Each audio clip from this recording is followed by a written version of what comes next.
Well, spending on education is, of course, very important, and some of the increase in spending have been put to good use. But I think the mistake to make is to think that spending alone achieves outcomes.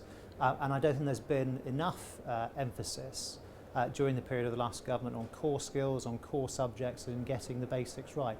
And so much focus has been put on the results in the league tables, particularly around the 5+, C+, GCSE targets, that tends to affect what people do in ways that aren't necessarily advantageous to students, who I think are working harder than ever, and indeed teachers working harder than ever, but in a system which has been letting them down. Well, certainly just throwing money at any problem is hardly ever the right answer. Of course you need the resources, of course you need the facilities, you need the equipment, you need the teaching resources, you need the teachers, and you need to be able to pay them properly, but it's absolutely not the whole of the story, and particularly around things like GCSE, league tables. There are all sorts of incentives in the system that meant young people were being steered towards subjects that weren't right for them, that weren't going to help them in the long run. And I'm afraid that's particularly true in terms of the gap between the rich and the poor. So children on free school meals are more likely to have been steered towards subjects that weren't as useful for them as their peers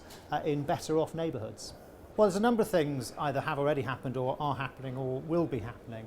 And one of them is refocusing on traditional core subjects around the English baccalaureate, the sorts of subjects that we know are particularly useful to young people, whether they're pursuing a vocational route or an academic route, and are valued by universities, valued by colleges, and also valued by employers. That's a really important part of it.